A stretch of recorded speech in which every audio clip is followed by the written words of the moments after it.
Hi, I'm John the Butcher with Damn Good Meats.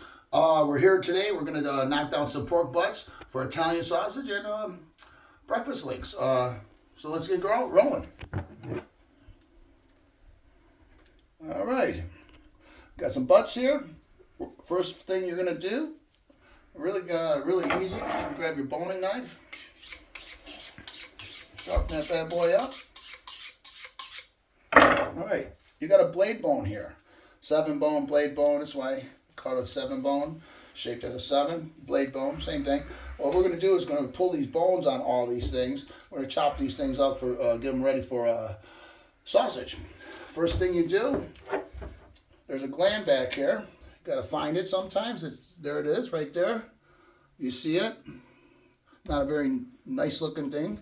You want to get rid of all of it. This one's got a pretty nice size one. So that's got to come out. Definitely got to come out. So first thing you do is pull the gland. Don't want that in the grind at all. You get a little bit of meat on it. That's okay. Take that off. You want all that in your sausage there. So put that there. Okay, we got the gland out. It's time to pull a bone and knock them down. So there's a bone there. Just go right through it. Hit the top of the bone right there. And just ride the bone. All right? Ride it all the way around. And you're going to flay it like that. I think I told you guys before what I did with these butts before I got them ready to go. I put them in the freezer about 5 hours. This one's still a little solid. It's a little too stiff, but it's okay. You like to have some little solidness to it when you grind. It keeps the worm cold. If you heat up the worm on grinding a lot of pork, it can mush up on you, and then you have to take it apart and clean it. So this is going to eliminate that. So there you go. You pull up there. Gotta remember, be careful with the knife. You got a 7-bone there. There's a shape. Okay, it takes time to get it down right. Years of doing it. What you do is ride the bone down, come around, and what you want to do is have that bone really clean. You're gonna come back around here and come back to this. This is the most dangerous part of it. Sometimes, if you notice, there's a fracture there. Okay, a lot of these bones are fractured or broken. So when you come around, you have to kind of remember that could happen. So you're cutting towards your hand. You never want to cut towards your hand, but on something like this, you're going to need to. So you come around, clean that bone off all the way, and take that, pull that bone, and boom. So see how that nice and clean? You use that knife just to strip that bone. Over here, because it was a little solid, still from the freezer, you want to clean that off. You don't want to waste that at all. So you kind of clean that off.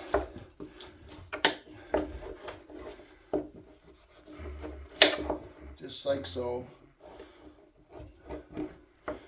That's pretty much it. And this here is pretty much garbage. You're not going to use it. Now, someone has a recipe for, some like neck bones or something.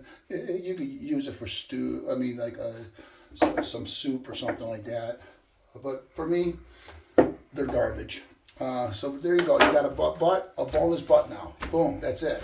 Now what we're going to do here, we're going to cut this stuff up, get it ready for sausage. Actually, grinding. So it doesn't matter. You want to cut it in half this way, makes it a little more easier. And then just knock it down. Remember to cut your pieces in about, golf ball size, just so it fits the grinder nice. And you have a consistent grind going, so you're not heating up your grinder too hot. You do not want that. And that's pretty much all you're doing right now. So that's all you're doing right now.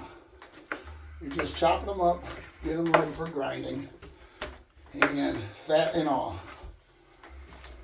Nice and easy.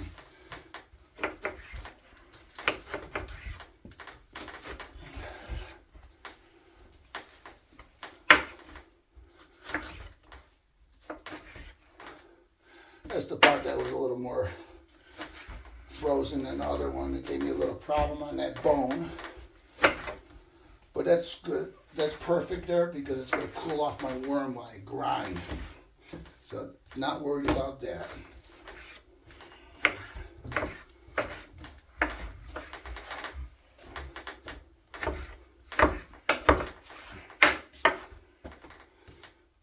And voila, there you go. Knock it down. That's ready to for grinds. I'm going to be seasoning it up for sausage. But right now, for now, I'm going to knock these down. We'll get right back when we're ready to mix up the seasoning and stuff. So next, in a moment, we'll be right back. Okay, we're all ready to go with the seasonings. I pre-measured my seasoning. I'm actually doing 12 and a half pounds, okay? My seasonings are, you know, they're a little secret. So I'm using actually 4 ounces of seasoning to do 12 and a half pounds. Oh, I'm sorry. 12 and a half pounds. Correct, that's right. 12 and a half pounds. All you're going to do is, we got it all chunked up, ready for grinding. You want to season this. Sprinkle it around. Okay. You want to season it. Put it all, season it up like that. And what we're going to do, we're going to mix it up before we grind, because what's going to happen is when you mix it up like this, when you grind, the seasonings are going to blend better. So you're going to have a really consistent flavor through the sausage. So all the sausage is going to smell really, really good. Just give it a nice mix. Just mix it up for a few minutes. That's all. And we'll get ready for the grind. So, all right, we got it all chopped up, seasoned up now. We're ready to grind. We're going to be using a fine plate. That's for breakfast links, okay? The coarse link is for Italian sausage, bratwurst, Polish sausage, more of like a dinner frank. Right now, let's just get this ground through, get it ready to be stuffed.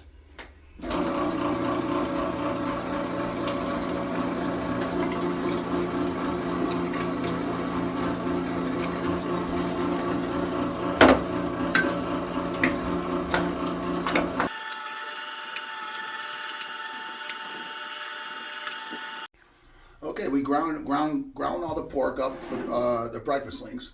What you want to do after the grinding, you want to like mix it up. You want it sticky. You want a little sticky on it. You know, nice stickiness. Now you could add a little water to it. This here, I did not have to do nothing to it. No water at all. But if it stiffens up on you, you want it to be somewhat like that. You want it kind of sticky.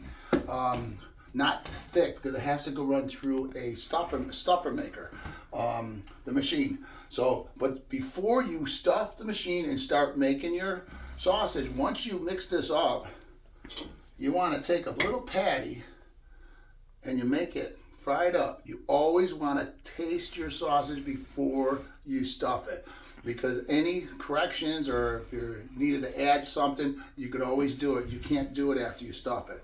So let's give it a shot.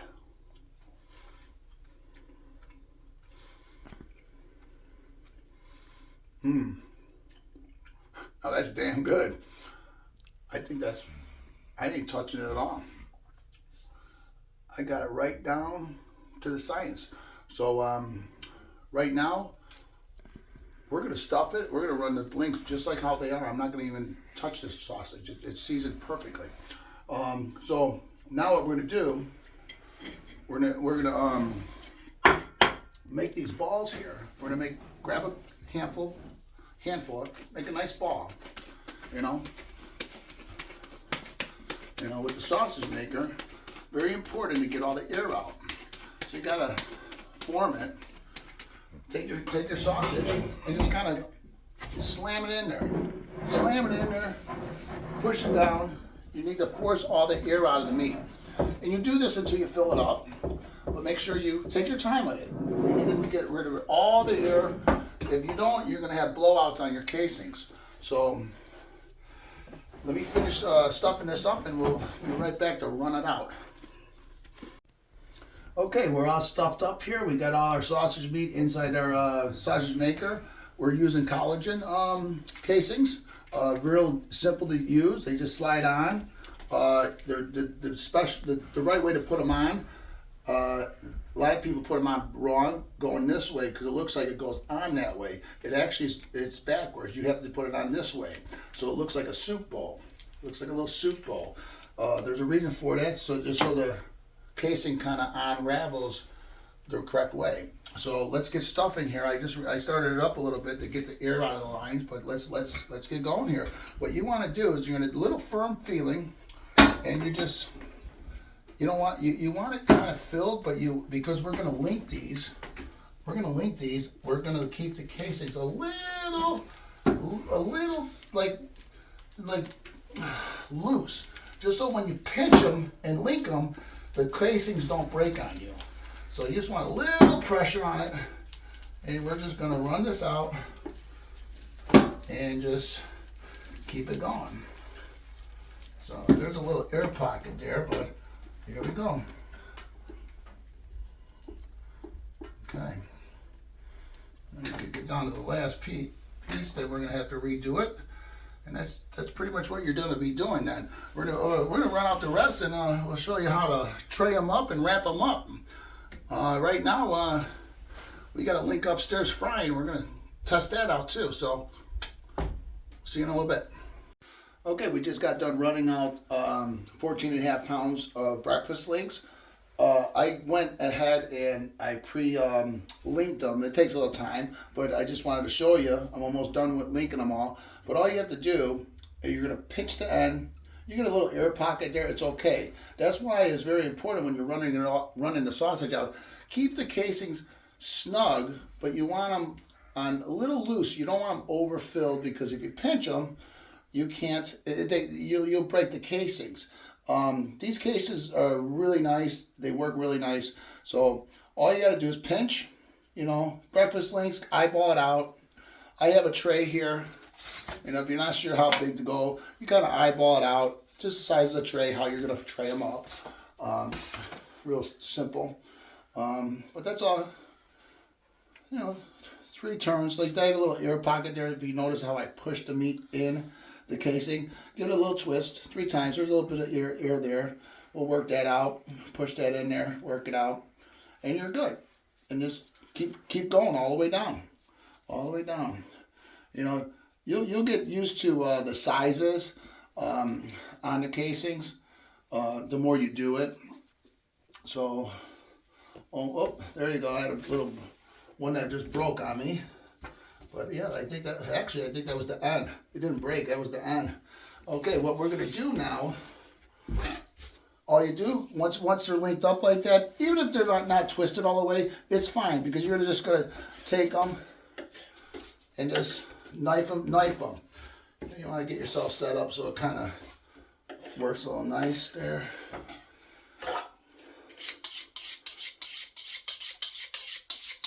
All right, and you just rock and roll with them, rock and roll.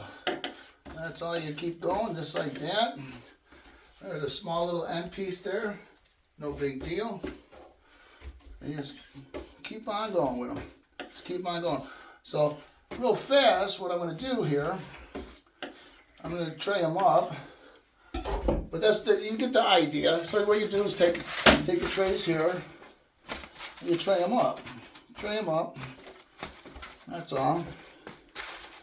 Really nice. Fill the tray up. Very nice. I'm trying to shoot for a couple packages. I'm not sure what that is, but let's pull out the scale. Check it out. Check out this scale. All right, we got a nice 44 pounder here. Okay, we got a pound package there. That's 1 pound package. That's a beautiful package. But come on, we'll come on over. I'm gonna show you how to wrap them up and wrap them up. Let's put them in the freezer afterwards. Come on. Okay, we just trayed up all the breakfast links and stuff. It's time to wrap them up.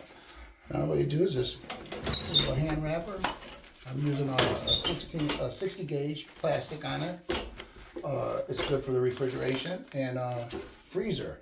So that's pretty much all you do. Wrap it up like this, just like you got it at the store. Isn't that beautiful? All right, we'll finish this wrapping up. But hey, next time, that's how you make breakfast links. And next time on Damn Good Meats, we'll see ya. Have a good one.